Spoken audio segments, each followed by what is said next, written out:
ang mga kwento ng pag-ibig, kwento ng buhay at kwento ng pag-asa dito sa Barangay Love Stories. Love Stories.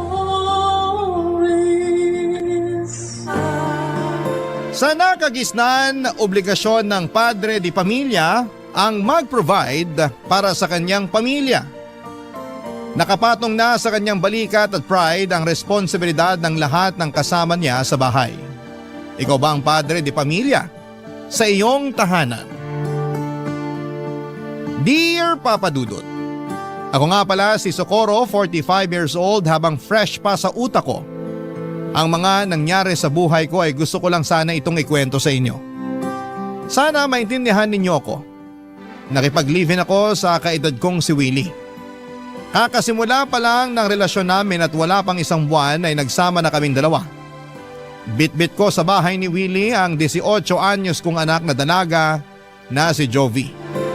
Maswerte akong pumayag si Willie na isama ang anak ko. Hindi lahat ng lalaki gustong magbit-bit ng hindi niya bagahe. Una pa lang na binanggit ko si Jovi kay Willie ay hindi na ako nagkaroon ng problema para mapalapit ang loob ng anak ko sa kanya. Tinanggap niya si Jovi na para bang sarili niyang anak. Single si Willie noong nakilala ko at wala siyang naging asawa, pero nagkaroon siya, Papa Dudut, ng mga karelasyon na mas bata sa kanya. Hindi niya nakasundo ang mga yon dahil marahil ng agwat sa edad. Kaya naman minabuti niyang doon na lamang sa kaedad niya sumubok.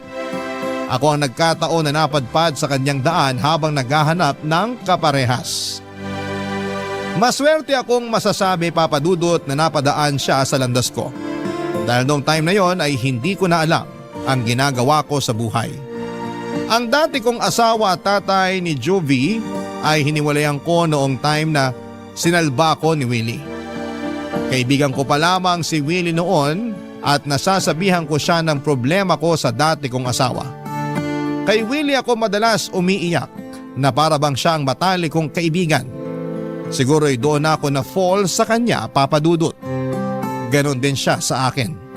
Doon na rin nagwakas ang pagmamahal at pasensya ko sa dati kong asawa. Dahil kay Willie ay nagkaroon ako ng lakas ng loob para iwanan ang mapang-abuso kong asawa. Inalala ko noong simula si Juvie dahil baka ayaw niyang magkahiwalay kami ng tatay niya. Pero nagulat ako nang ang anak ko na mismo ang nagtulak sa akin para umalis na kami sa poder ng kanyang ama.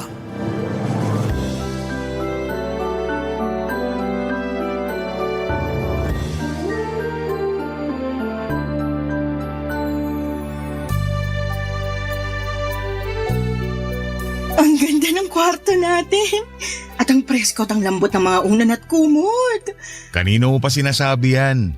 Nako-conscious na yung una sa mga papuri mo. Masaya lang talaga ako kasi ibang-iba to sa naging buhay ko sa dating asawa ko. Masanay ka na sa ganitong buhay. Ito nang bagong simulan nyo ni Jovi. Hindi pa rin talaga ako makapaniwala na may sasaklolo sa akin mula sa asawa ko. Akala ko, habang buhay na akong makukulong at mabubulok sa piling niya. Nadidinig talaga ng Diyos ang dasal natin.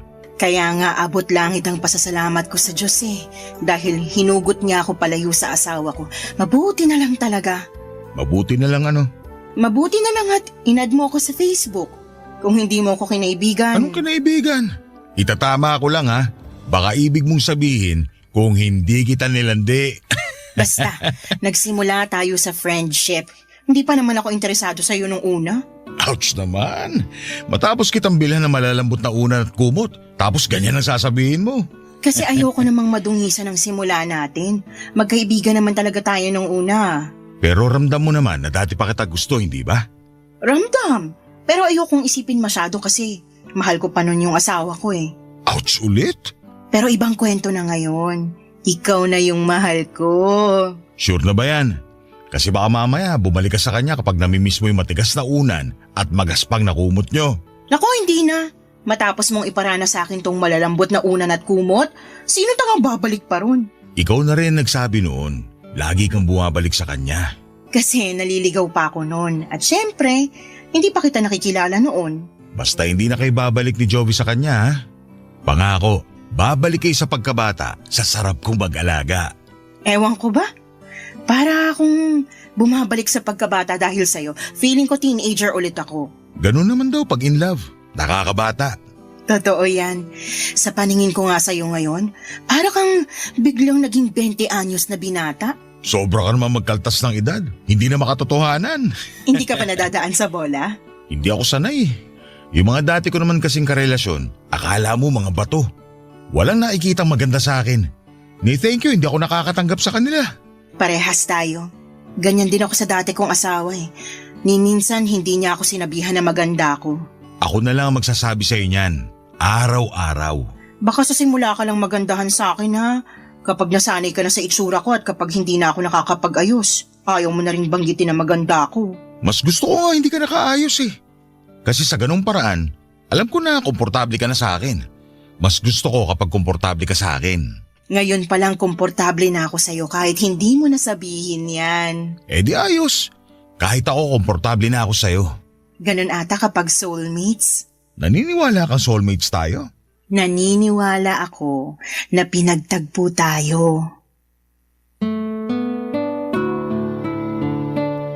Pinagtagpo kami ni Willie sa mga panahong kailangan namin ang isa't isa. Tamang timing. Masaya ako sa timing na yon. Natagalan man bago ako natauhan sa dating asawa ko ay ayos pa rin. At least, marami akong natutunan sa dating relasyon ko, Papa Dudut. Alam kong meron din akong pagkakamali sa dating asawa ko at handa ko na yung baguhin at huwag ulitin sa relasyon namin ni Willie. Gusto ko na talagang makatuluyan at maging huling karelasyon si Willie. Kaya walang gabi na hindi ko pinagdasal na tibayan ng Diyos ang relasyon namin. Huwag sanang hayaan ng Diyos na umulit kami sa mga naging pagkakamali sa dati naming karelasyon. Alagaan sana kami lagi ng Diyos, lalo na kapag may kinakaharap kaming problemang dalawa. Sa simula pa lang ay naging bibo na si Willie sa pagpapakita ng pagmamahal sa aming mag-ina. Pinagsilbihan kami na akala mo ay siya ang madre di pamilya. Lahat ng kailangan namin kahit ultimo mga luho na pwedeng huwag na lang iabot ay binibigay pa rin niya. Sinabi niyang siya na lamang daw ang bahalang bumawi sa mga pagkukulang ng dati kong asawa sa aming mag-ina. Kailangan daw naming maramdaman na mahal kami. Sa ganong paraan ay mas magiging maayos ang pakiramdam namin at maghihilom na ang mga sugat namin. Totoo naman ang sinabi niya, Papa Dudut, dahil sa pagpapakita niya ng atensyon, pagmamahal at respeto sa amin ni Juvie ay napansin kong gumanda kami ng anak ko at mas naging mabuting tao. Parang mga bulaklak na nadiligan ng maayos. Pinapaarawan ng sapat at nilagay sa lilim kapag alanganin ang panahon. Ganon kami inalagaan ni Willie. Kaya naman namukadkad ang kagandahan namin ng anak kong si Jovie, Papa Dudut.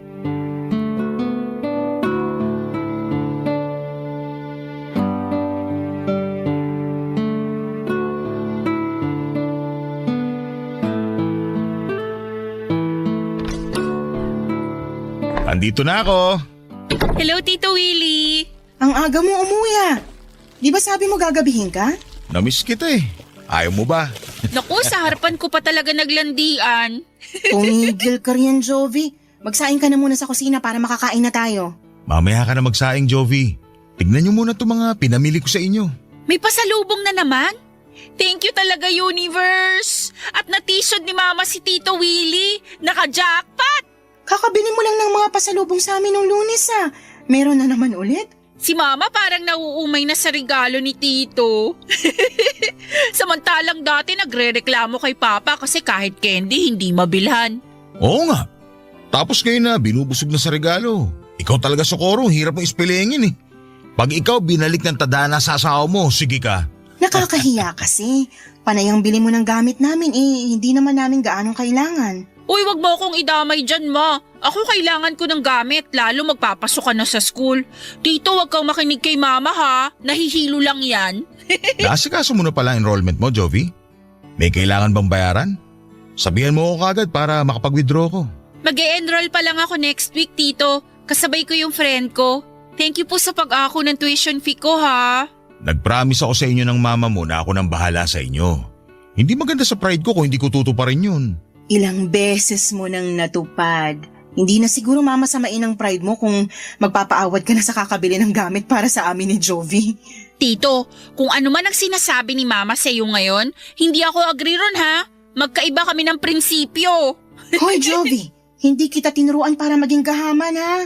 Si Mama naman, nagjo-joke lang, di ba? Ang hirap mo namang pasayahin. Huwag na kayong magtalong dalawa. Gusto ko talaga itong nagbibigay ng regalo sa inyo. Ewan ko ba?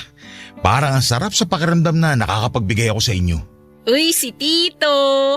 Love language ang giving gifts. Isa kang malaking bilog na sugar daddy, tumatalbog-talbog. Sugar daddy ng mama mo na ayaw naman maging sugar baby ko. Palag ng palag no? Sige, pagtulungan nyo na naman akong dalawa. Kasi naman lagi mo kinukontra ang pagpapakita ko sa inyo ng pagmamahal. Lagi ko namang nakikita yon. Lagi kong nararamdaman. Hindi mo na kailangang bonggahan ng mga regalo. Baka mamaya masanay kami. Eh di masanay lang kayo. Wala naman akong balak itigil to eh. Tito, anong gift ko ngayon? Hindi ko alam kung magugustuhan mo tong pantalon na binili ko. Sabi kasi nung anak ng kumpare ko, uso raw to ngayon eh. O eto, tingnan mo. Uso nga yan! Gusto ko talaga to! Suot to ng K-pop idols ko! Thank you, Tito! Ako, anong pasalubong mo sa akin? Uy, kala ko ba ayaw mo ng regalo, Ma? Kung nabili na ng tito mo, bakit pa ako tatanggi, di ba? Plastic. Lagi ka nagre-reklamo na puro butas na ang mga duster mo. Kaya binilang kita ng 6 na duster. Makapal ang tela at presko isuot. O eto. Ganito yung duster ko nung dalaga ko. Ito yun! Ay, thank you, Willie. Alam mo talaga ang kahinaan ko. Naku, samantalang kanina panay pang tanggi. Bibigay din naman pala. Alam mo naman ang nanay mo, medyo pakipot. Medyo pakipot ba, Tito? Parang sagad nga yung pagiging pakipot niyan eh. Nahirapan na nga ako sa kanya nung ligawan ko tong nanay mo. Tapos ngayong nakuha ko na siya, gusto pa rin akong pahirapan.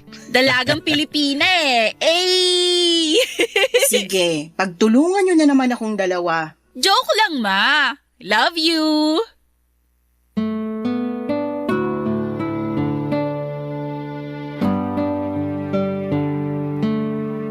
Para akong nagkaroong muli ng panibagong pamilya. Para kaming isang buong pamilya nina Jovi at Willie. Hindi ko ito naramdaman noon sa dati kong asawa. Parang kami lang ni Jovi ang pamilya. Akala ko ay hindi ko na mararanasan ang mga bagay na ito. Pero heto at pinatunayan sa akin ng Diyos na posible pala ang mga pangarap ko. Tinupad ni Willie ang pangarap kong pamilya. Habang pinagmamasdan ko nga silang dalawa ni Jovi na nagkwekwentuhan tungkol sa mga pasalubong ni Willie, ay napapangiti na lamang ako.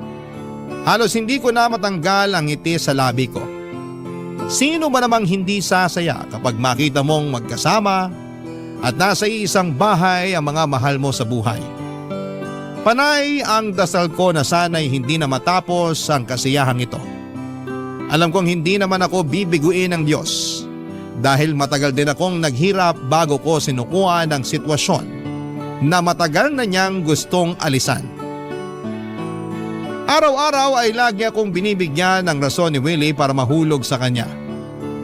May oras na parang natatakot na ako dahil masyado nang malalim ang nararamdaman kong pagmamahal para sa kanya. Baka kasi biglang magbago siya o makahanap ng iba. Ganon ba talaga yon? Kapag galing ka sa maling tao at napunta sa tama ay lagi kang matatakot sa tuwing makakaramdam ka ng saya. Kasi ganoon minsan papadudot ang nararamdaman ko.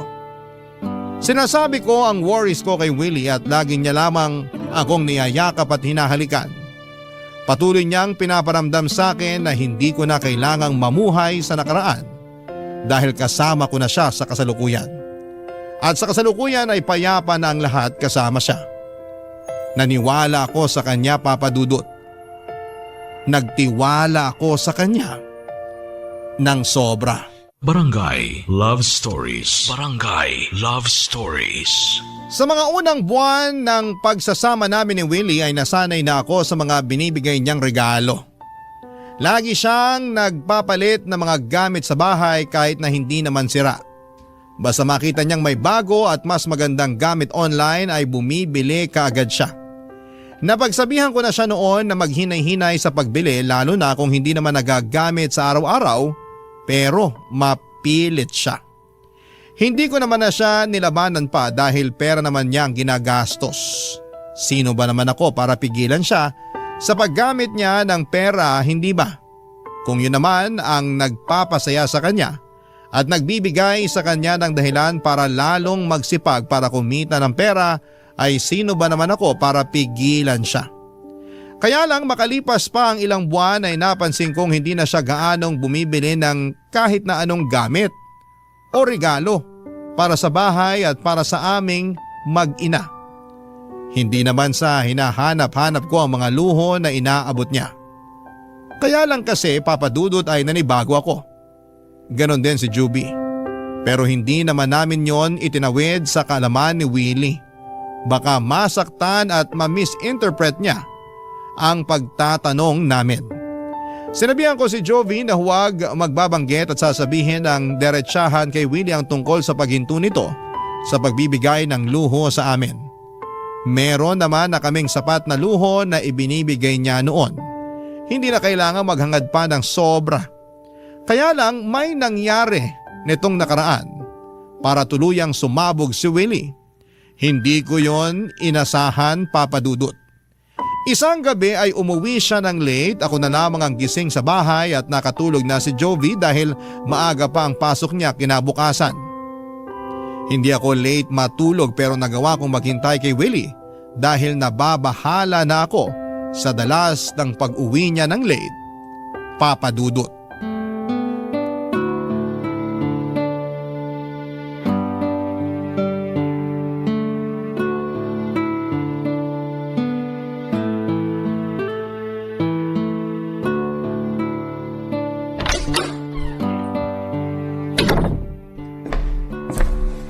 Oh, Socorro, bakit gising ka pa?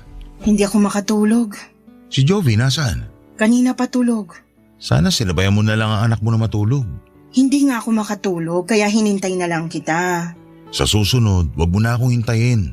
Mag-a-update na lang ako kapag gagabihin ako ng uwi. Sige, kumain ka na ba? Hindi pa nga eh. Anong ulam? Nagluto ako ng pusit. Ubusin mo na yon. Marami pa bang kanin? Yung sinain ko hanggang bukas na lang ng umaga. Pero may bigas pa. Yun nga rin sana yung sasabihin ko sa'yo. Huling takal na yung bigas na isinain ko kanina. Ang bilis naman nating makaubos ng bigas. Pareho pa naman kayong mahinang kumain ng kanin ni Jovi. Sakto lang ang pagkakaubos ng bigas. Natipid ko pa nga. Halos 3 buwan na kaya yung huling bili mo ng bigas. Bumili ka muna siguro sa tindahan ng per kilo. Ayaw mo ba ng 1 sako na lang ulit? Mas makakamura tayo nun. Per kilo muna. Yung 3 araw muna siguro ang bilhin mo. Yung pinakamura na rin. Hindi naman ako maselan sa bigas. Sige. Papapain ko na lang yung pusit. Hindi na ako magkakanin. Para umabot hanggang tanghalian yung natitirang kanin. Ay hindi. Kumain ka ng kanin. Ikaw tong mahilig sa kanin eh. Hindi naman nag-aalmusal madalas si Jovi. Ako naman, sapat na yung kape. Sa'yo na lahat ng natitirang kanin. Mas kailangan mo yun kaysa sa amin. Ikaw pa naman tong laging nasa labas para rumakit. Salamat, Socorro. May mga frozen food pa ba tayo? Hotdog na lang tapos kalahating plastic ng tosino. Gusto mo bang ipagprito kita bukas para sa almusal mo? Hindi na. Tipirin mo na lang yan para may pagkain sa ibang araw. Mga dilata natin, kamusta naman? Ayos naman sila sa cabinet. Close na sila sa isa't isa, hindi na sila namamahay. Pansamantala, dilata muna ang ulam natin. Lalo na kapag wala naman ako. Haluan mo na lang ng repolyo o kahit na anong gulay para magmukha namang desente. Nakakapanibago naman. Ang alin? Naaalala ko lang dati ayaw mong bumili ng delata. Sabi mo hindi magandang kainin eh. Kaya lagi kang nagpapaluto sa akin ng mga fresh na karne at isda. Tapos madalas gusto mo magpa-deliver na lang tayo ng pagkain. Napilit lang kitang bumili ng delata para kung sakaling magkaroon ng emergency meron tayong mabubuksan. Hindi ka pa ba nagpapasalamat na mabubuksan mo na sa wakas yung mga dilata na pinaglalaban mo sa akin dati? Nabigla lang. Hindi ko naman inaasahan na gugustuhin mong mag-ulam ng delata. Masama bang kumain ng delata? Oy, wala akong sinabing ganyan ha. Ang sinabi ko lang, nanibago lang ako. Mali ata ako na sinanay ko kayo sa luho. Parang diring-diri ka na kumain ng mga delata. Baka pati sa bigas sumelan ka na rin. Hindi ako kailanman nandiri sa delata kahit ilang beses mo pa akong pinakain ng crispy pata at mamahaling putahe. Baka nakakalimutan mo, sinanay din ako dyan ng dati kong asawa. Bakit kailangan pang banggitin ang dati mong asawa? Nasanay ka na nga yata sa luho. Hindi ko maintindihan bakit minamasama mo tong sinasabi ko sa'yo. Wala naman akong masamang intensyon. Nag-uusap lang tayo. Bakit biglang pumangit ang dating sa'yo? Kasi pagod na ako sa kakahanap ng pera. Tapos parang pinamumukha mo pa sa akin na wala akong kwentang padre di pamilya. Di keso dilat at mumurahing bigas na ang kaya ko ibigay sa inyo mag-ina. Ganun ba yon ha? Ganun ba yon? Di na ba uso magpasalamat at magpakita ng utang na loob? Naligaw na ako sa usapan. Ni minsan hindi ko naisip yung mga sinasabi mo. Ikaw lang ang nakakaramdam yan. Huwag mo na ako ipaganda na makakain niya yun. Alis mo na ako. Saan ka naman pupunta? Alanganin ang oras. Maghahanap ng karinderya. Huwag mo na ako hintayin. Matulog ka na. Nagulat talaga ako sa inasal ni Willie sa akin, Papa Dudut. Padawog niyang sinarado ang pintuan at nakatayo lamang ako noon at hindi ko alam kung paano tamang magre-react sa mga nangyari. Hanggang sa bigla na lamang nagising si Joby dahil sa pagkagulat sa kalabog ng pintuan. Sinamahan ako ni Joby at kinausap. Hinanap niya si Willie. Sinabi ko sa kanya ang mga nangyari at maski si Joby ay nagulat sa ikinuwento ko sa kanya. Hindi naman kasi yon ugali ni Willie, Papa Dudut. Pero pinaniwalaan ako ng anak ko. Sinamahan pa niya ako para masiguradong ayos na ako. Nabigla kasi talaga ako. Sa inasal ni Willie ay parang may ala-ala sa ex-husband ko ang nag-flashback sa akin. Lalo tuloy kinabahan ang puso ko. Na mainit ang ulo niya at walang pera. Ayaw ko mag-overtake. Pero may problema nga kaya si Willie sa pera. Sinabi ko ang iniisip kong yon kay Joby, Papa Dudut at tumango lamang ang anak ko. Dati pa naman daw yon napapansin ni Joby kay Willie. Hindi niya lang daw magawang sabihin sa kanya lalo't inuunahan ko na siya na huwag punahin ang pagbabawas ni Winnie ng pagbibigay ng regalo sa aming mag-ina. Nasabi ko na rin ang tungkol sa dilata at sa bigas. Doon na nga mas lalong nakumpirma na mukhang problemado sa pera si Willie. Pero bakit hindi siya naging honest at sabihin sa amin ang katotohanan? Handa namang kaming makinig. Lalo na ako. Wala akong alam sa mga pinagkukuhanan niya ng pera at hindi ko ugaling magtanong sa tao tungkol sa trabaho nila. Parang hindi yon komportable para sa akin. Kaya hindi ko alam kung paano ko maitatawid ang tulong at suporta para kay Willie, gayong hindi ko naman alam ang eksakto na pinagkukuhanan niya ng pera. Isang araw ay mas lalong lumala ang lahat. Maagang umuwi si Willie sa bahay, balisa at tulad ng dati ay iritable din, Papa Dudut.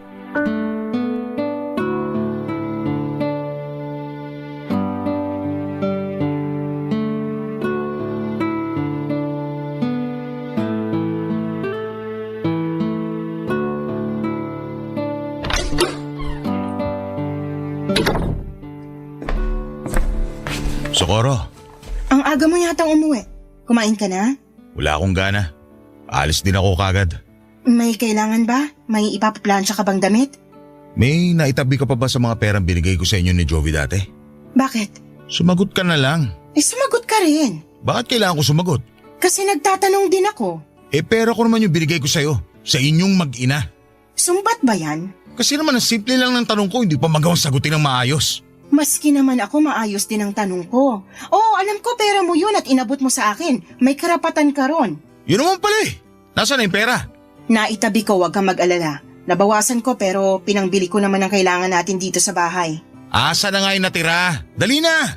Gusto pa ng pahirapan Willie, may problema ba? Wala magiging problema ko, ibibigay mo na lang sa akin yung pera ko. Alam ko pera mo yon. Pero sa pagkakatanda ko, sinabi mo na pera ko na yon. Ayaw mo ibalik sa akin yung pinaghirapan ko? Handa kong ibalik sa'yo kung sasabihin mo muna sa akin kung saan mo gagamitin yun. Bakit kailangan mo malaman? Bigyan mo rin naman ako ng karapatan na malaman bilang may bahay mo. Ipandadagdag ko sana pambili ng mga regalo ko sa inyo ni Jovi. Malapit na ang Pasko. Nasanay pa naman kayong laging nireregaluhan.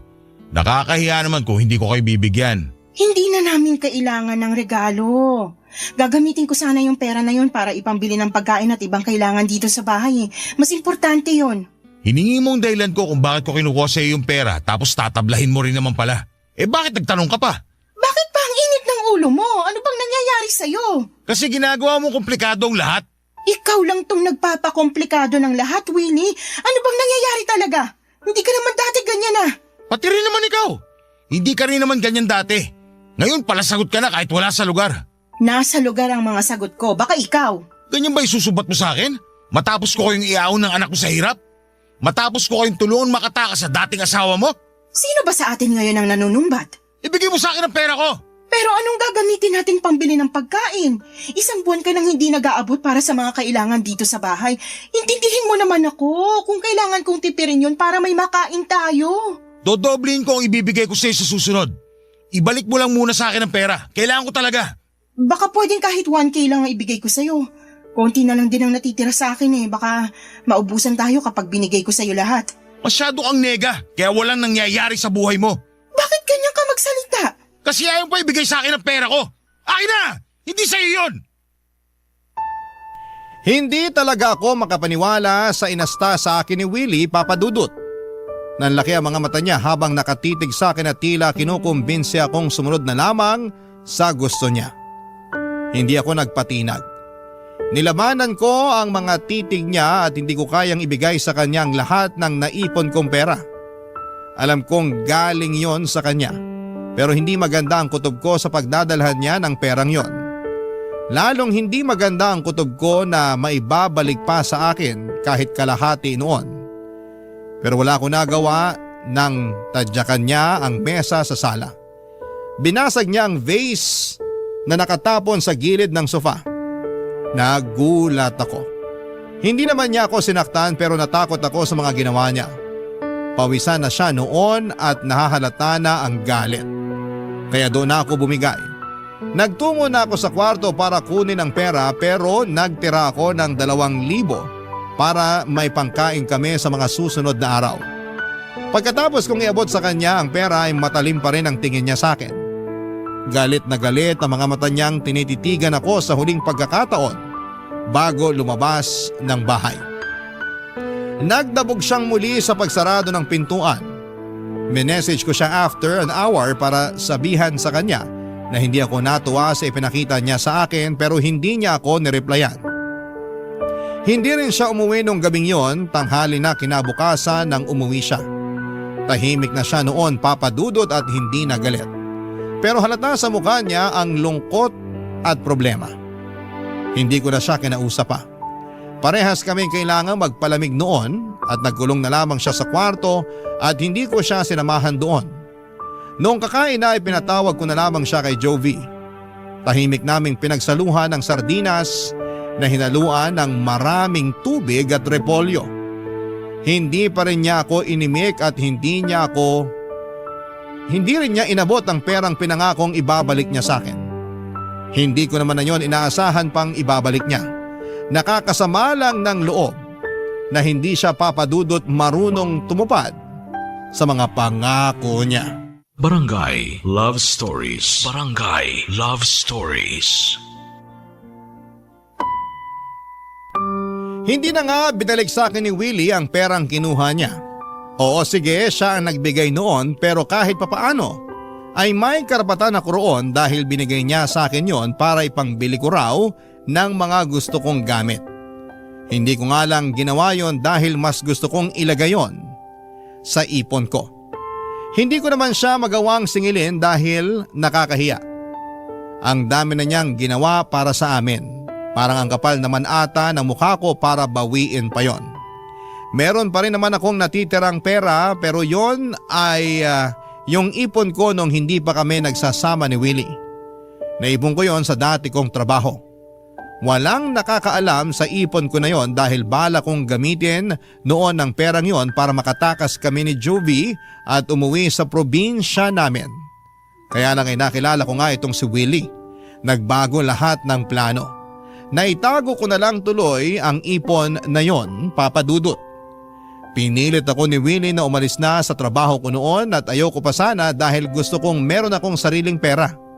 Pero nakiusap siya na umalis na ako para full-time akong mag-asikaso sa kanya at sa bahay. Kinumbinsi rin niya ako na hindi ko naman na raw kailangan magtrabaho dahil siya na ang bahala sa lahat ng gastusin. Hindi raw ako gagastos kahit na isang sachet ng mumurahing shampoo. Naniwala ako. Nakumbinsi ako. Yon ang isang malaking pagkakamali ko dahil wala pang isang taon ay nagbago na ang lahat. Ultimo, pagbili ng isang sachet ng mumurahing shampoo ay hindi na magawang ibigay sa akin ni Willie. Lagi niya akong iniiwasang makausap tuwing nasa bahay siya. Ni tumingin sa akin ay hindi rin niya magawa. Ang masakit pa, bihira na rin siya kung umuwi ng bahay. Wala rin akong alam sa mga ganap sa buhay niya sa labas, Papa Dudut.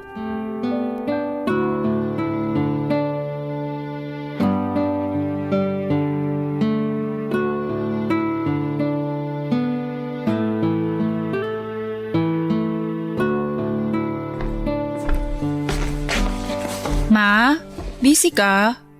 Nagbabudget lang ako para sa pagkain natin para sa linggong to. Bakit? Nakita kasi ako kanina nung may-ari ng tindahan sa kanto. Nagtatanong kung kailan daw natin babayaran yung bigas na inutang natin. Hindi pa ba dumaan doon ang Tito Willie mo? Sinabi niya sa akin na siya na yung magbabayad ng inutang nating bigas eh. Mukhang hindi pa eh. Nagagalit nga po yung may-ari eh. Mabuti na lang dumaan na yung jeep na sasakyan niya. Napilitan tuloy huminto sa kakatalak.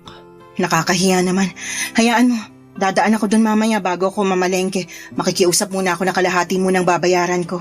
May iutos po ba kayo sa akin na iluto? Wala naman po akong gagawin ngayon. Pakitingnan mo muna sa cabinet kung meron pang natirang sardinas. Meron pang kalahating repolyo sa ref. Isahog mo bago masira. Dagdagan mo ng tubig para pangbawas ng alat ha. Tsaka dagdag sabaw din. Huli na po yung sardinas na inulam natin kagabi. Sigurado ka ba? Parang may nakita pa ako na isang sardinas. Isang meatloaf na maliit na lang po yun. Kasya na po siguro yun kung tayong dalawa lang ang kakain. Paano naman ang Tito Willie mo kung umuwi siya? Maghahanap yun ng pagkain. Ma, may sasabihin din pala ako. Oh, ano yun? Nawawala po kasi yung naipon kong pera na itinago ko sa ilalim ng kama ko. Ha? Hindi akong kumuha ah. Tignan mong mabuti, baka na-misplace mo lang o kaya nahulog kung saan. Halos baliktarin ko na po yung buong kwarto pero wala talaga eh. May pagkaburara ka pa naman. Andyan lang yan. Wala namang ibang taong bumibisita rito. May hinala po ako. Ha? Hinala? Si Tito Willie po. Ay Jovi, wag ganyan. Wag ka mambibintang ha.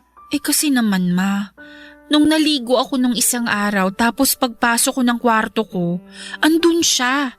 Hindi naman siya pumapasok sa kwarto ko kahit kailan. Baka naman kasi may tinitingnan siyang mga butas sa kisame o mga butas sa sulok ng kwarto mo. Alam mo na, tag-ulan, nag-iingat lang ang Tito Willie mo.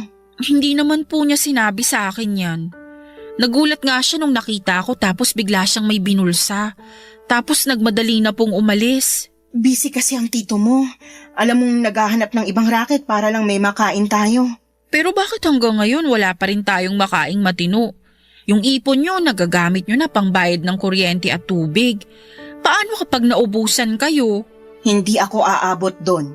Makakahanap ang tito mo ng pagkakakitaan. Magtiwala lang tayo sa kanya. Nagtiwala naman po ako sa kanya nung pumasok siya sa kwarto ko. Kinabukasan, nung chinek ko yung ilalim ng kama ko, nasaid na lahat ng perang andun.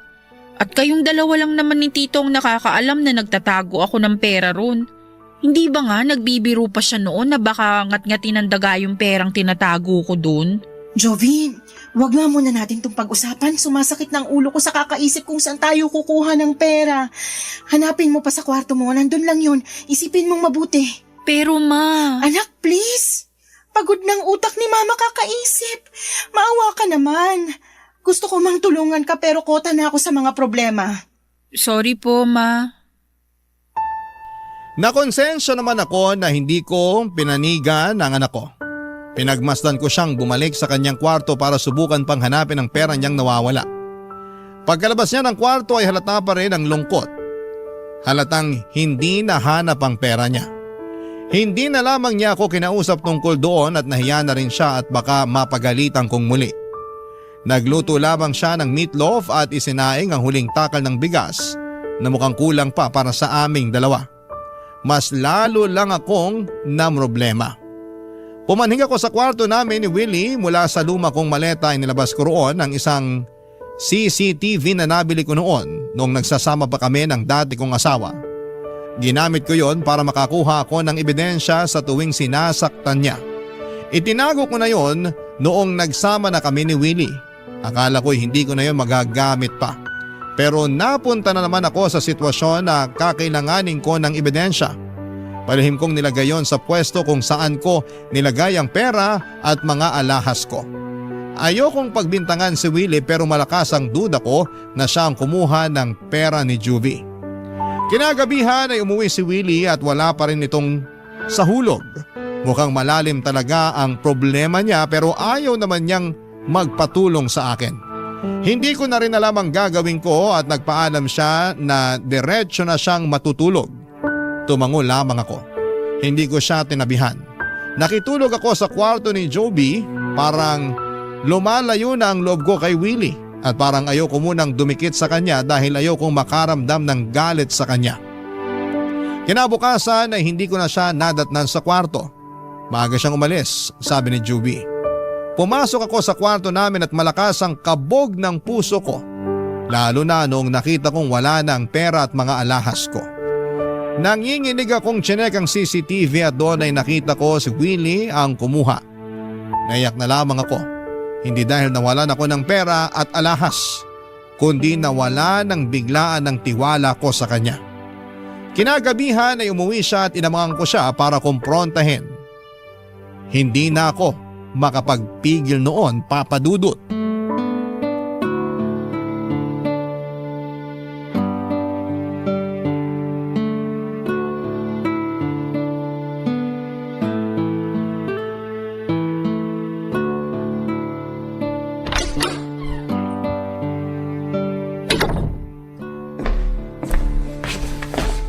Bakit gising ka pa? Hinintay talaga kita. Matutulog na ako ha. Maaga akong aalis bukas. Mag-usap muna tayo. Tungkol saan ba? Aminin mo na sa akin yung totoo. Ano na naman yan? Wala ka na bang pera? Ang sakit naman ng bintang mo. Alam mo bang hindi yan maganda sa pandinig ng mga lalaki?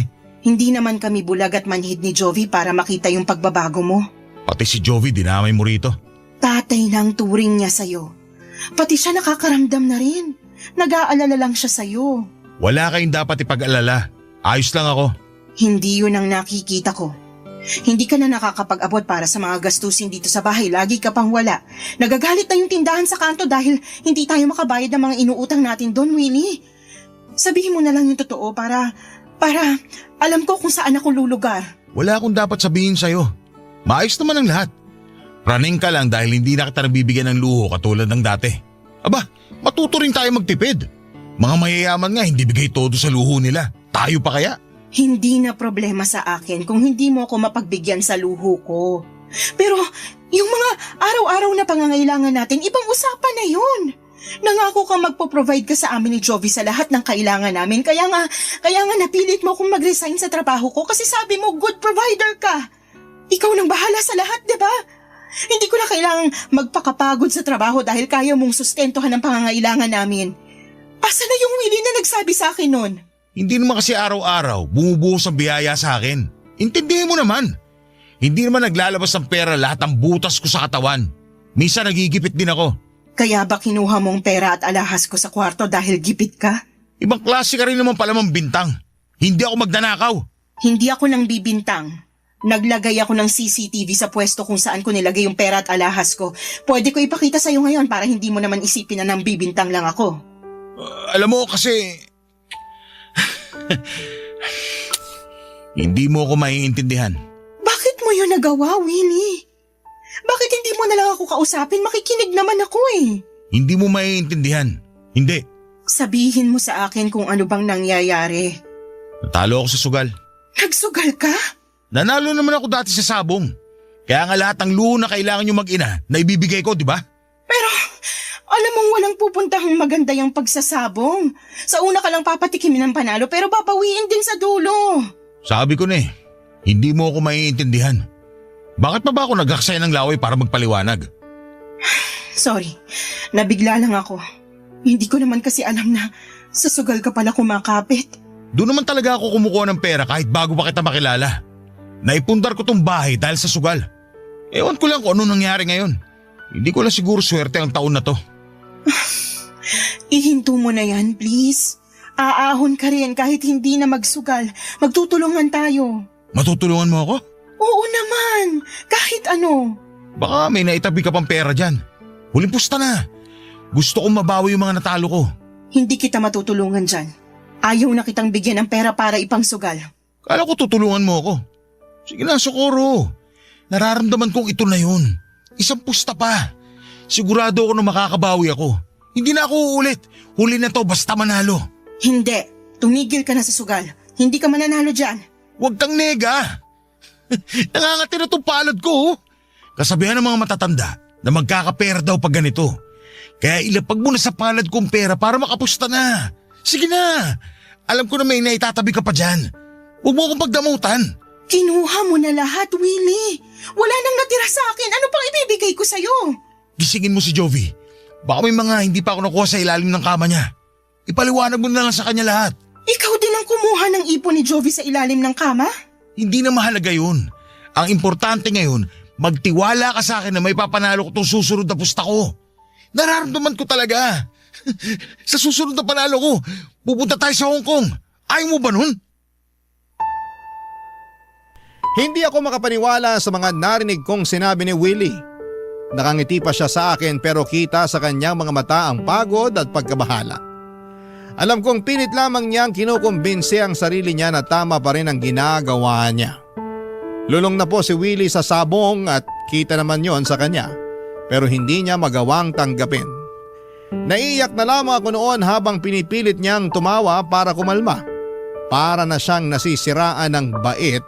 Lalo kung paano niya alugin ang balikat ko para pakinggan ko siya. Para bigyan ko siya ng pera. Panay din ang panginginig ng mga kamay niya. Pinagmamasdang ko lamang siya. Lalo na noong paikot-ikot na siya sa sala habang pinapaliwanag sa akin na sa susunod na pusta niya ay milyon na ang makukuha niya. Naniniwala siya roon at doon ako nababahala. Iba na ang tama ng sugal sa utak niya. Nagkunwari akong bibigyan siya ng pera at naniwala naman siya. Natuwa siya. Napalundag pa siya sa saya. Sinabi ko sa kanya na ibibigay ko yon kinabukasan basta matulog na lamang muna siya. Pumayag naman siya, Papa Dudut. Tumakbo na siya patungo sa kwarto namin at nagtalukbong. Pahuni-huni ng kanta at parang nagbibilang ng pera. Naiiyak na ako noon. Unti-unti ay parang tinakasan na si Willie ng bait at hindi ko napaghandaan yon. Kinabukasan ay ginising niya ako para kunin ang pera. Inabutan ko siya ng 100 piso at natuwa siya. Sabi niya ay magiging 100,000 raw yon. Lumabas siya ng bahay nang hindi man lang naligo o nagpalit man lang ng damit. Hinayaan ko siya. Alam kong delikado pero wala na rin akong lakas para pigilan siya. Mga kabarangay, patuloy pa rin po si Willie sa kanyang pagsusugal. May mga araw na matino siya pero mas madalas na parang nawawala na siya sa sarili niya. Ano bang may papayo ninyo sa sitwasyon namin ngayon? Kailangan ko na ba siyang iwan? O baka pwede pang magawa ng paraan? Sana ay matulungan ninyo ako. Isa ako sa mga masusugid ninyong tagapakinig at marami sa inyong mga kwentong napapanood ko sa YouTube ang nakakatulong sa akin. At sana sa pagkakataong ito, magawa niyo rin po akong tulungan sa personal na problemang aking kinakaharap. Maraming salamat po sa inyo, Papa Dudut, sa pagtampok sa aking kwento sa inyong programa. Ang inyong kapuso, Socorro. Barangay Love Stories. Barangay Love Stories. Anong say mo sa Barangay Love Stories na ito? Pagkwentuhan natin sa comment section yan. Nagustuhan ng iyong napakinggan? Ituloy yan via live stream sa www.gmanetwork.com/radio. Barangay LS. In Mega Manila, 97.1. Forever! Ang mga kwento ng pag-ibig, kwento ng buhay, at kwento ng pag-asa dito sa Barangay Love Stories. Love Stories.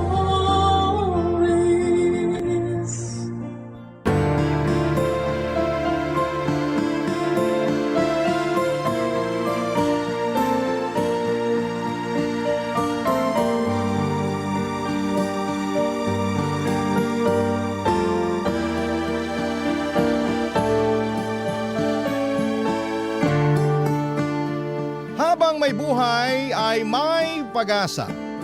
Pero hindi rin naman mawawala ang pagsubok, kaya importante na magtulungan ng magkapareha upang malagpasan nila ang mga bagay na yon. Ikaw, kabarangay, handa ka bang tulungan ang iyong kinakasama? Dear Papa Dudut, naranasan niyo na bang masapawan? Ako kasi oo. At yan ang pinakaayaw kong pakiramdam sa mundo. Ewan ko, pero para sa akin lamang talaga para sa akin lamang lamang na lamang talaga ako sa taong sumasapaw sa akin. Kaya naman ang kapal ng mukha niya na iparamdam sa akin ang bagay na yon. Yun din ang dahilan kung bakit napasulat po ako sa programa ninyong Barangay Love Stories. Kung hindi ninyo kasi may tatanong ay mahilig talaga ako makinig po sa radyo. At isang araw ay napadpad ako sa inyong istasyon. Simula noon ay palagi na ako nakikinig ng Barangay Love Stories ni Papa Dudut via online. Tapos ay nakita ko ang inyong email address kaya hindi na ako nagdalawang isip na sumulat sa inyo. At umaasa ako na mai-air ninyo ang aking kwento.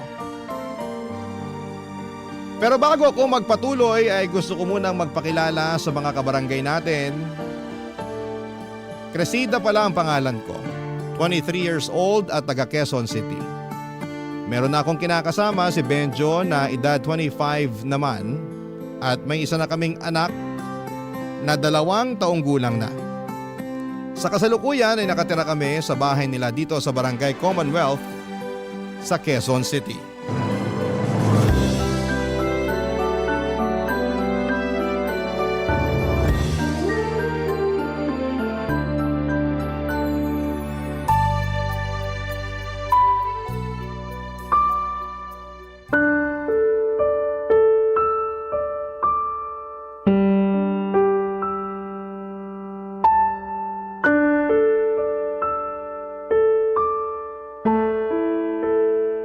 Bebe, ano to? Alin? Itong nasa cellphone. Malay ko sa'yo. Malalaman ko kung sasabihin mo. Nakita ko lang naman na sandamukal na picture ng mga gwapo at machong lalaki yung pinupusuan mo. Yung iba sa kanila di ko pa kilala. Bakit? Kailangan ba kilala mo para pusuan ko? Hindi naman. Pero malay ko ba kung sino yung lalaking yun? Mamaya, sikat pala siya sa ibang website tapos… Pwede ba? Ginaya mo naman ako sa'yo? Ha? Anong ginawa ko? Tanong-tanong ka pa sa ating dalawa. Ikaw nga yung mahilig manood ng ganun. Ibahin mo ako. Hindi ako ganong klase ng babae. Normal lang naman sa aming mga lalaki yung mahilig manood ng ganun ah. Pero hindi ko pinupusuan yung mga babaeng napapanood ko dun. Kasi loyal ako sa'yo. Ikaw lang, sapat na. Ew, kadiri ka. Anong kadiri dun? Basta kadiri ka. Wag mo na ulit-uulitin yun Ang corny kasi. Parang eng-eng naman to. May nalalaman ka pang corny pero noon kilig na kilig ka kapag bumabanat ako sa'yo. Noon yun, hindi na ngayon. Kaya nga tigilan mo yan kung ayaw mo ikaw yung banatan ko. Sungit naman nito. Siguro may iba ka nang nagugustuhang lalaki, no? Ha? Pinagsasasabi mo?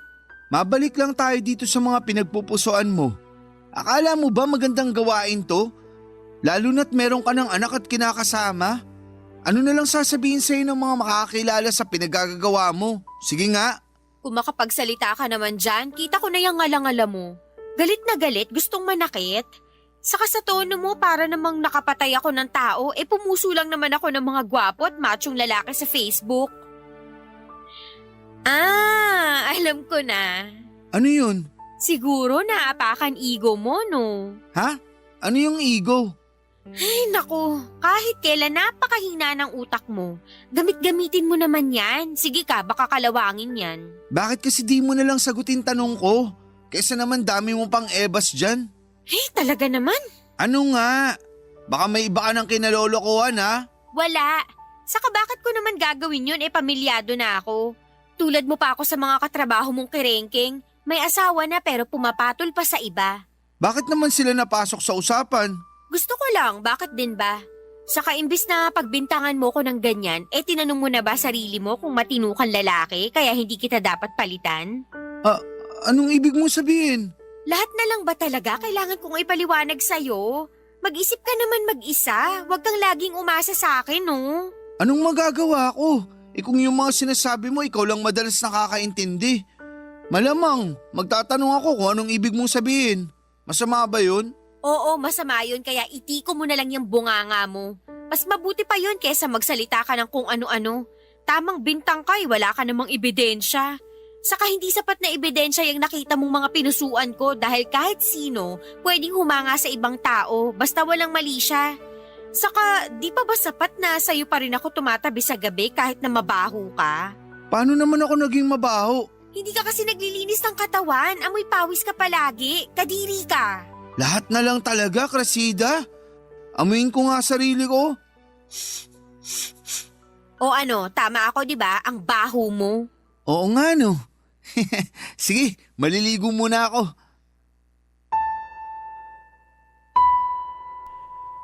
Papadudot, inis na inis ako sa kinakasama ko dahil sa pambibintang niya sa akin.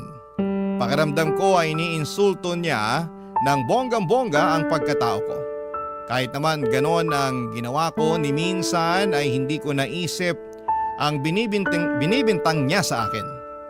At noon pa talaga kung kailan nagsasama na kami at may isang anak.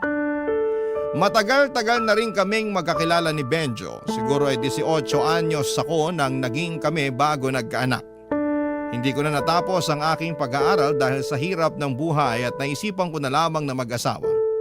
Mahirap pa rin naman ang buhay namin kaya alam kong kagagahan yung ginawa ko. Samantala, nagtatrabaho bilang saddle stitch operator ang kinakasama ko sa isang pabrika. Mababa lang ang sweldo niya. Sapat lang palagi sa pangangailangan namin kaya nga wala kaming ipon at kadalasan ay nagigipit pa. Yun din ang rason kung bakit nakikisiksik pa rin kami sa kanila. Sa tagal naming magkakilala at magkasintahan ni Benjo, aminado ako na dumarating sa akin yung pananawa at pagkaumay sa aming relasyon. Kaya nagagawa kong tumingin at humanga sa ibang lalaki online.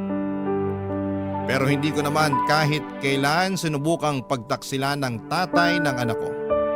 Maliban na lamang siguro noong mga panahong yon kung saan ay unti-unting lumaki ang pagkakagusto ko sa isang hindi inaasahang lalaki. Lahat ng yon ay kinuwento ko sa kaibigan at dati kong kaklaseng si Almarie Papadudot.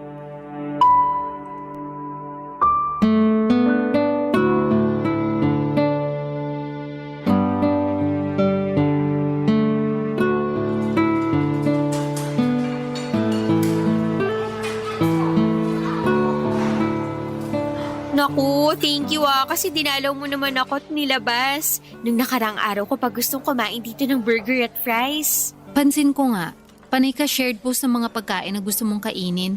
Kaya nag-chat na ako sa'yo na magkita tayo dito sa fast food. Kaya nga, thank you sa panlilibre. Sensya ka na kasi wala akong trabaho. Wala rin tuloy akong pera. Ayos lang, magkano lang naman yan?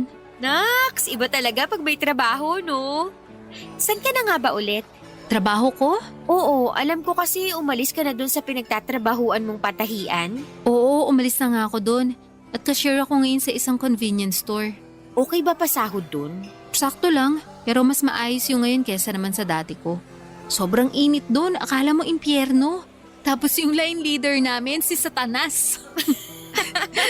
Laki talaga ng galit mo dun sa line leader niyong yun, no? Sakto lang, kasi hindi pa naman niya ako nagawa ng kasalanan. Siguro, lagi lang niya akong pinagagalitan at sinisita kahit maayos naman yung trabaho ko. Naisip ko, inggit lang siguro sa beauty ko, kaya ganun. Pero ayoko na rin naman manatili sa lugar na yun. Bukod sa mababa ang sweldo, napakaraming tukso sa loob. Hindi lalaki kundi mga pautang na pinapatulan naman ng ibang nanay doon. Kaya ending, payslip na lang nakukuha nila sa araw ng sweldo. Ako nga na wala pang anak hirap na sa buhay. Kaya napapaisip ako, paano nila nairaraos yung araw-araw nila? Lakas na lang talaga ng loob ang labanan sa buhay ngayon. Maiba tayo. Nasaan pala anak mo? Bakit hindi mo sinama? Nasa bahay saka nandun naman si Benjo para bantayan ang anak namin. Hindi ko na sinama kasi magulo yun. Saka baka magturo ng kung ano-ano. Syempre nahihiya ako sa'yo. Ayos lang naman. Sweldo ko naman Kahit na. Bilhan ko na lang ng pasalubong para matuwa naman pagdating mo. Ikaw bahala. Thank you talaga. Walang anuman. Kumusta na kayo ni Benjo? Ganun pa rin. Pakiramdam ko wala kaming pag-unlad kasi ayos na sa kanya yung trabaho niya. Akala yata niya mabubuhay kami sa kakarampot niyang sweldo. Wala ba siyang planong maghanap ng ibang trabaho? Mukhang wala Mababa pa naman kumpiyansa nun sa sarili. Ay, buti pa yung kuya niya. Gwapo na tapos marami pang pera. Kaya yun, nagustuhan ko bigla. Anong nagustuhan biglang pinagsasabi mo? Crush ko kuya niya kasi magaling dumiskarte sa buhay. Feeling ko mas may future ako kung siya nakatuluyan ko. Manghilabot ka nga. Bakit naman hindi naman tayo nag-uusap ng karumal-dumal at nakakatakot? Gaga, hindi nga. Pero ano ba yung pinagsasasabi mo dyan? Baka nakakalimutan mo may kinakasama ka na at si Benjo yun. Tapos may anak pa kayo. Kaya dapat hindi ka na magkagusto sa ibang lalaki. Lalong-lalo na sa kuya niya. Ikaw naman, masyado kang seryoso. Siyempre alam ko naman lahat yun, saka simpleng crush lang naman tong nararamdaman ko sa kuya niya. Simple raw, pero naisip mo nga na mas may future ka kung kuya niyang nakatuluyan mo. Hanggang dun lang naman yun, kasi imposible nang mangyari. Ikaw na may sabi na kinakasama ko na si Benjo. Saka kasalanan naman niya kung bakit nagkagusto ko sa kuya niya. Kung matino sana siyang kinakasama, kung may pangarap sana siya sa amin ng anak niya, di hindi ko maiisip yung bagay na yun.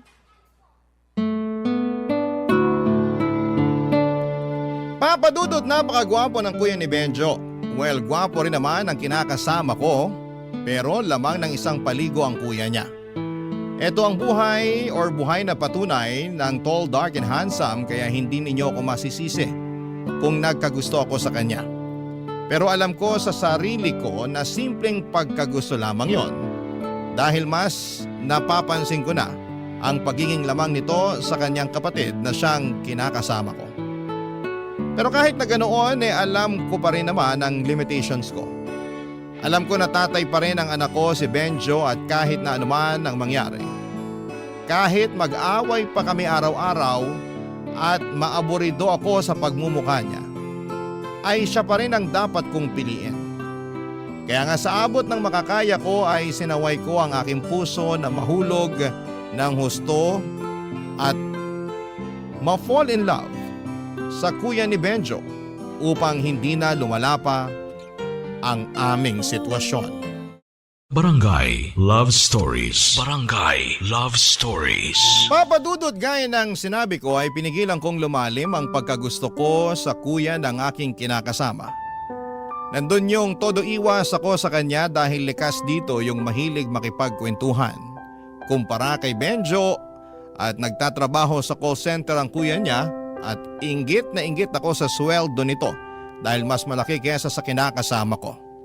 Ilang beses ko na rin sinabihan si Benjo na subukang mag-ahente pero ayaw niya kasi hindi raw siya magaling mag-English. At mas sanay na siya sa ginagawa niya bilang machine operator.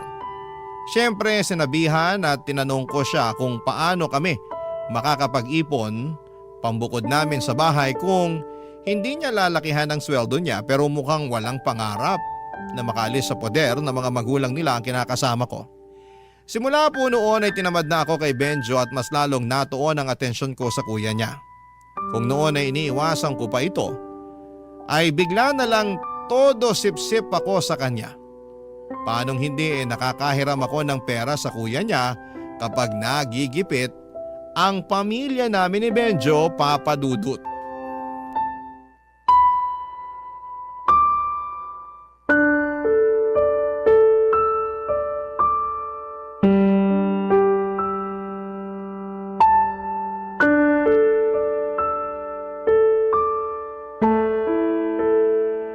Pwede bang mag-usap tayo, bebe? Mag-uusap tungkol saan? Saka bakit ganyan tono mo?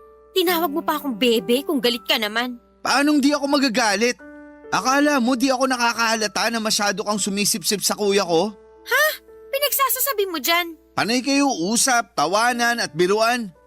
Mas kinukumusta mo pa nga siya kaysa sa akin na kinakasama at tatay ng anak mo. Akala mo di ko napapansin, no? Pwes, diyan ka nagkakamali. Oh, masama bang kausapin, makipagtawanan at makipagbiroan sa kuya mo? Baka nakakalimutan mong nakatira tayo sa iisang bubong. Natural, magkukrus ang landas namin. Alangan namang di ko siya kausapin, di ba? Gusto mo pa yata kaming gawa ng issue? Hindi naman sa ganun, pero... Sabihin mo, masyado kang malisyoso. Hindi ako malisyoso. Anong tawag mo dyan sa mga pinagsasasabi mo kung hindi mali siya, Aber? Malisyoso ka. Binibigyan mo ng kulay yung pag-uusap at pagtatawanan namin ang dahil lang sa ano ulit yon? Hindi kita makamusta ka mo? Oo, tsaka totoo naman yun. Hindi yun totoo. Masyado ka lang madrama. Alam mo, napipikon na ako sa kaartehan mo eh. Kung makapagsalita ka dyan, akala mo hindi mo kapatid yung pinag-uusapan dito. Anong tawag doon? Hirap sa'yo, di ka makalata eh. Magkakaganito ba ako kung di ako nagsaselos? Wow, ngayon naman may nalalaman ka ng pagsiselos. Tama talaga ako na masyado ka lang malisyoso kasi wala namang rason para magselos ka. Anong magagawa ko? Sa'yo yung nararamdaman ko. Ikaw naman kasi, kasalanan mo. Bakit bigla ako naging kasalanan? Sige nga. Sinabi ko na, di ba? Masyado kayong close. Hindi ako sanay. Sinabi ko na rin naman na kuya mo yun. Magselos ka kung sa ibang lalaki ako makipag-close. Ayun, sige, papayagan kitang mag-alboroto na parang bulkan. Baka nga ako pa humingi ng dispensa sa'yo, pero utang na loob naman. Benjo, kuya mo yun. Ay, sensya na. Hindi ko lang talaga mapigilan. Pakiramdam ko kasi may ginagawa kayo nakakaiba pag wala ako rito sa bahay o kung nakatalikod ako. Naririnig mo ba yung mga pinagsasasabi mo? Oo naman. Palagay mo sa akin, bingi. Hindi, pero buti na rin yung nagkakaintindihan tayo kasi napakasira ulo mo. Bakit naman ako biglang naging siraulo? Tanong-tanong ka pa talaga, bakit nga ba? Sige, ikaw sumagot. Bebe naman eh. Huwag mo ko mabebe-bebe, naiirita ako sa pagbumuka mo. Akala ko naman kung anong sasabihin mo tapos ikaw pa galit nung niyaya mo ako makipag-usap. Alam mo, sumusobra ka na eh. Nung nakaraang araw mo pa ako pinagbibintangang may ibang lalaki dahil lang sa mga picture na pinupusuan ko sa Facebook. Tapos ngayon bibigyan mo ng kulay yung pagiging close namin ng kuya mo? Mahiya ka nga sa kulay ng balat mo, uy. Bakit naman ako mahihiya? Basta, isipin mo, gamitin mo yung utak mo para naman hindi ka lawangin. Kayamot ka talaga, Benjo. Ay, paano ko narinig ng kuya mo yung mga pinagsasasabi mo, Aber? Ano na lang iisipin nun? Hindi ka na talaga nahiya? Dami-dami na nating pabor sa kanya tapos gaganyanin mo pa siya? Hindi ko naman sinasadya. Siguro napangunahan lang ako ng init ng ulo tsaka selos. Init ng ulo sa kapag siselos mo na wala sa lugar yung magdadala sa atin sa kapahamakan eh. Imbis na magselos ka o magalit dyan, bakit hindi mo na lang kaya gayahin yung kuya mo? Dumiskarte ka sa buhay katulad niya para naman hindi na natin kailangan humiram ng pera sa kanya sa tuwing nagigipit tayo.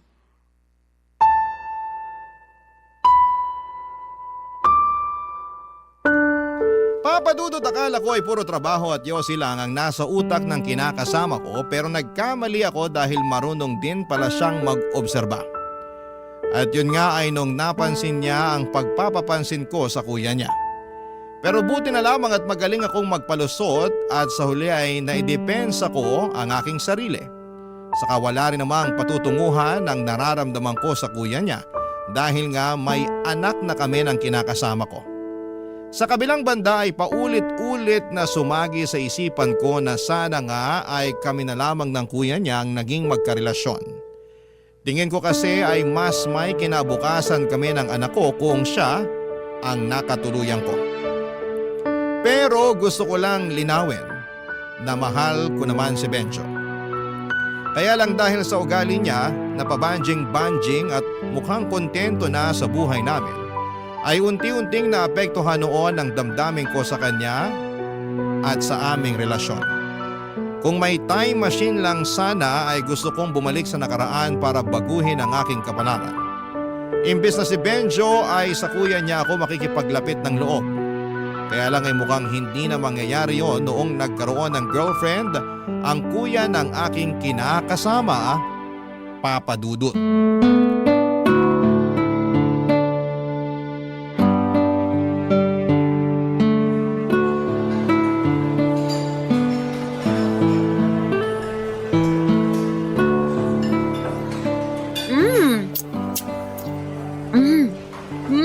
Grabe! Sobrang sarap naman talaga nitong fried chicken at spaghetti nila. Paresan mo pa ng malamig na pineapple juice, solve na solve ang cravings ko. Hinay-hinay lang. Baka mabulunan ka eh. Sensya na, hindi pa kasi ako nanananghalian kaya gutom na gutom ako. Buti na lang talaga niyaya mo ulit ako na makipagkita sa'yo at thank you sa libre mo. Walang anuman. Pero bakit hindi ka pa nanananghalian? 3:00 na ng hapon oh. Bad trip ako eh. Kaya nawalan ako ng gana kumain sa bahay kanina. May nangyari ba? Huhulaan ko. Nag-away kayo ni Benjo. Sakto, rest day niya ngayon, di ba? Kasi linggo. Oo, kaya nga sa kanya ko ulit iniwan anak namin pero hindi kami nag-away. Bakit ka nga kasi na bad trip tapos nawalan ka pa ng ganang kumain? Sinong di mawawala ng gana? Sinama at pinakilala lang naman ng kuya ni Benjo yung girlfriend niya. OMG! May girlfriend na pala siya? Oo. Lahat nga kami nagulat kasi wala kaming alam na may nililigawan na pala siyang babae. Hindi man lang niya nabanggit o nakwento man lang kaya gulat na gulat talaga kami nung pinakilala niya sa amin kanina. Ayun, masayang masaya naman sila, maliban sa akin. Alam ko kung bakit. Bakit? Siyempre, may gusto ko na dun sa tao. Tapos, ang sakit nung bigla na lang siya nagka-girlfriend. Oo, tama ka. Apektado buong sistema ko kaya nawalan ako ng gana kanina at nagsuka pa ako sa CR. For real? Oo. Pero hindi ka naman buntis. Gaga, hindi. Naka-IUD ako, no? Ayaw ko pa magbuntis ulit. Buti naman. Hirap mag-anak sa panahon ngayon, no? Kaya nga sinabi ko kay Benjo na wag niya akong tatangkaing buntisin dahil mananagot siya sa akin. Di naman sa ayaw ko na magka-baby. Pero sa hirap ng buhay tapos mahina pa dumiskarte kinakasama ko, wag na talaga munang mag-anak. Correct. Pero grabe namang epekto sa'yo nung revelation ng kuya ni Benjo para magsuka ka pa. Oo nga Saka hindi ko rin kasi inaasahan kaya, ayun, bumaligtad sikmura ko. Kumusta naman si girl? Yung girlfriend? Maganda ba? Hindi, pangit. Sobra ka naman sa pangit. Totoo naman Maputi lang pero mas maganda pa rin ako sa kanya. Siguro nga mas maganda ka sa kanya. Pero siya pa rin yung pinili ng kuya ni Benjo. Talo ka pa rin. Ewan ko ba? Totoo yata yung kasabihan na love is blind. Eyes can be blind, but heart can see ang peg ng love story nila. Pwede ba? Wag mo namang ipagdiinan. Lalo ako nayayamot OA mo naman? May kinakasama ka na at anak, di ba? Gets ko na ma-hurt ka ng konti at magulat. Pero hindi na yung sobra-sobrang maapektuhan ka. Dapat kung may mararamdaman ka, ituwa. Kasi sa wakas, nagka-girlfriend na yung kuya ng kinakasama mo. Nakwento mo sa akin na wala ka mong nakarelasyon yun ng ilang taon matapos lokohin ng ex, di ba? Oo, pero hindi pa rin ako natutuwa. Alam ko naman na hindi ako dapat maapektuhan ng husto. Pero ewan ko ba kung bakit ako nasasaktan at naiinis? Nasasaktan kasi nga may iba na siyang kinagigiliwang babae. At inis ako dun sa girlfriend niya dahil inagaw niya yung atensyon sa akin ng kuya ni Benjo. Kung bakit kasi bigla-bigla siyang umiiksena? Papa Dudut, hindi ko alam na may korsonada na palang babae ang kuya ni Benjo kaya nga gulat na gulat ako nung isang araw ay pumunta ito sa bahay kasama niya upang ipakilala sa amin. Hindi pa naman ako nakapagsuklay ng buhok o nakapagsuot ng panloob kaya nagkumahog pa akong pumasok sa magulo at maliit naming kwarto ni Benjo para ayusin ang aking sarili. Hindi nagtagal ay lagi nang sinasama ng kuya ni Benjo ang girlfriend niya sa bahay namin para tumambay.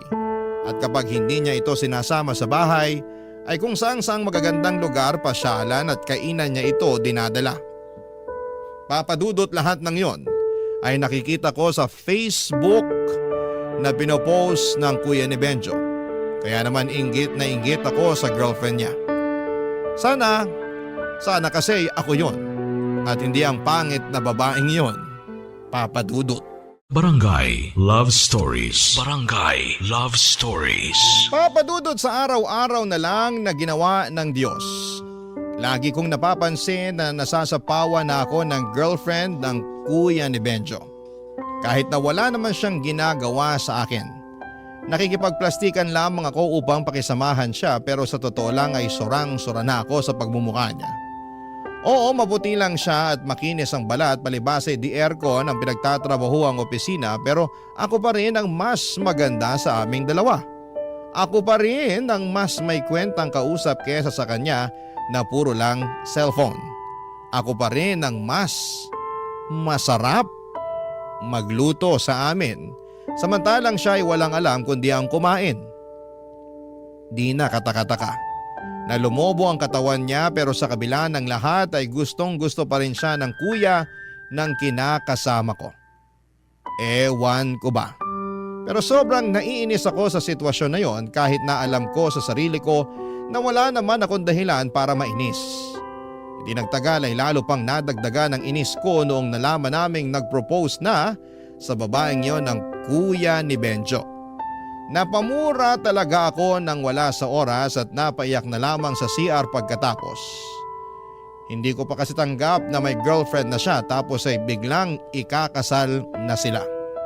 Lalo lang tuloy nadagdagan ang pagkainggit ko sa babaeng yon dahil feeling niya ay siya na ang pinakamagandang babae sa balat ng lupa matapos siyang yayain ang kasal ng kuya ng kinakasama ko.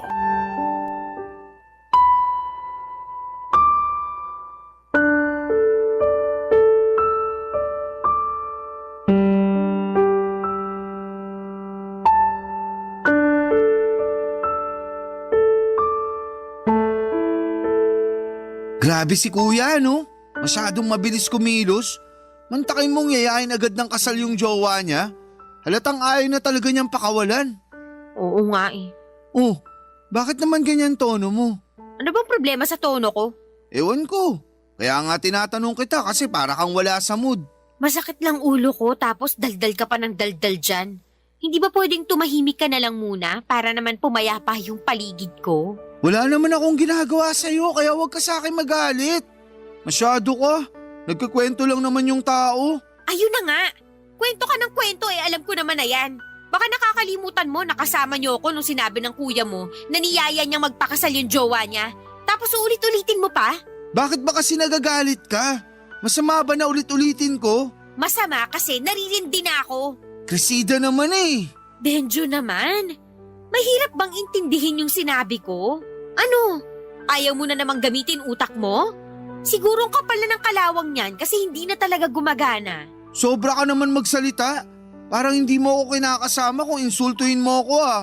Hindi kita iniinsulto pero kung yan ang nararamdaman mo, problema mo na yun. Bakit ba kasi hindi ka nagmana sa kuya mo na madaling makaintindi, magaling dumiskarte sa buhay? Huwag mo nga akong ikumpara sa kuya ko. Nakakapanliit naman yun. Ganyan nga, manliit ka kasi totoo naman yung mga sinabi ko. Alam mo napakamalas ko sa'yo. Anong ibig mong sabihin? Kasi nakilala pa kita at pumayag ako magpaligaw sa'yo. Kasi ikaw pa naging tatay ng anak ko. Kung hindi siguro nangyari yun, maayos-ayos yung buhay ko kumpara ngayon. Sana hindi lang palaging sapat sa atin yung kinikita mo. Sana palaging may sobra para naman hindi na tayo madalas magipit. Oh, kita mo? Kipit na naman tayo ngayon dahil walang panggatas yung anak natin. Tapos hindi na ako makahiram sa kuya mo kasi mukhang nag-iipon yata siya ng pera pang kasal nila ng babaeng yun. Magiging asawa na ni kuya yung babaeng yun na sinasabi mo. Kaya tawagin mo siya sa pangalan niya.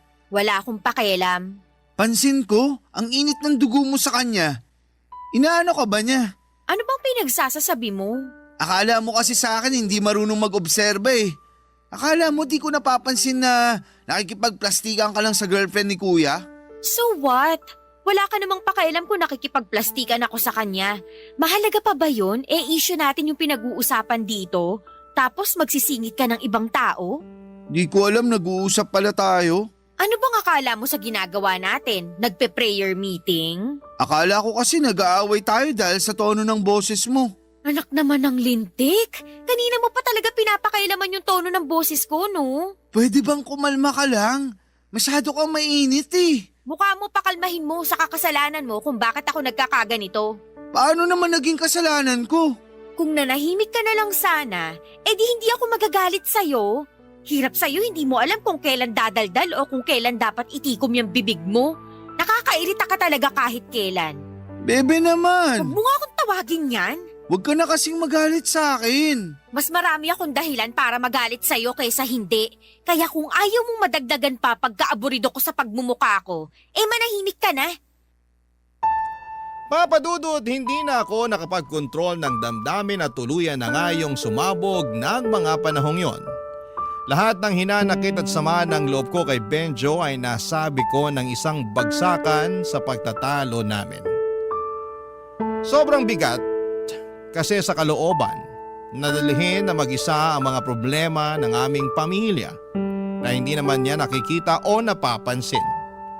Maling-mali yata talaga na siya ang pinili kong pakisamahan kaya nga araw-araw sa pagising at pagtulog ko ay nagsisisi ako ng husto, Papa Dudut.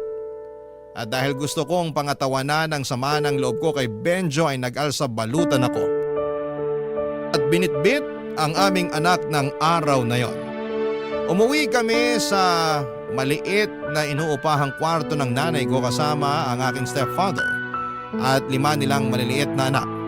Wala namang magawa si nanay noong pinagsiksikan ko ang aming sarili ng anak ko sa bahay nila. Pero isang araw pa lamang ang nakakalipas ay hirap na ako.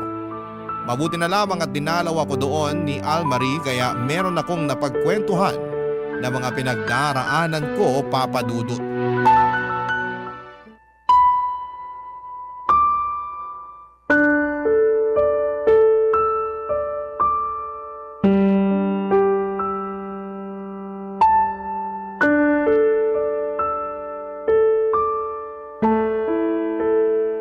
Sensya ka na, natagalan ako lumabas kasi pinatulog ko pa yung anak ko. Buti wala rito mga kapatid kong maliliit kasi napakaingay ng mga yun. Okay lang. Tsaka buti na patulog mo na rin yung anak mo. Oo, iyak ng iyak bago ka dumating kasi nga inaantok. Ay, sensya ka na rin. Dito lang tayo pumwesto sa may labas ng pinto. Sobrang kalat at baho kasi ng bahay nila nanay. Nakakahiya magpatuloy ng bisita. Di bale, malimlim naman sa kamahangin dito. Ano ka ba? Walang kaso sa akin yun. Salamat nga pala kasi pinuntahan mo kami rito. Oo naman. Naloka ako nung sinabi mong umalis kayo ng anak mo kina Benjo at dito kayo tumuloy kina nanay mo. Kaya nga, pero maling-mali na dito kami umuwi kasi mas mahirap pa doon kina Benjo yung sitwasyon namin ng anak ko rito.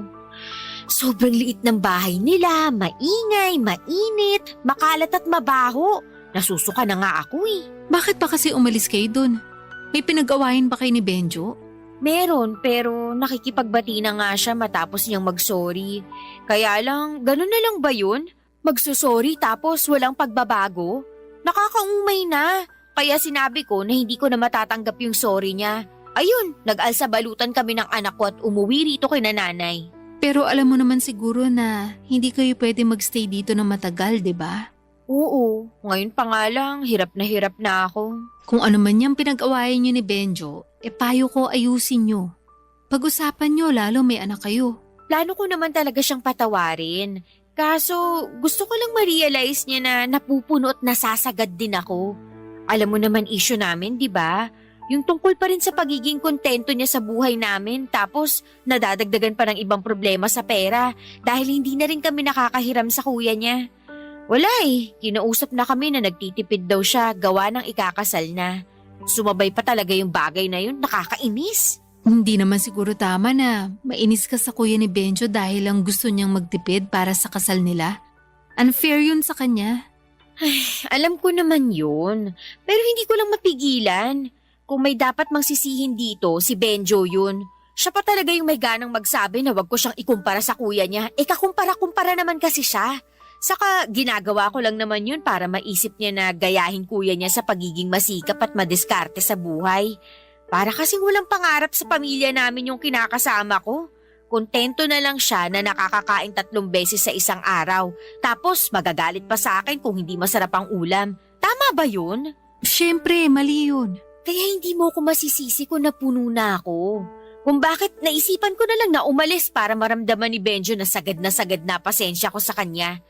Ilang taon na kaming magkasama at lumalaki na rin yung anak namin. Pero ganun pa rin buhay namin. Hindi na kami umasenso. Ni ayaw niya pa akong payagang magtrabaho. Nakakagalit na sobra. Buti pa yung kuya niya at magiging asawa nito. Mukhang malayong mararating sa buhay. Sana kami rin ni Benjo. Hindi yung mukhang sa kangkungan na lang kami pupulutin nito. Hindi naman siguro mangyayari yun. Alam ko malalagpasan nyo rin to. Walang permanente sa mundo, kahit na yung paghihirap ng tao. Basta mag-usap lang kayo na mabuti ni Benjo at bigyan mo siya ng palugit.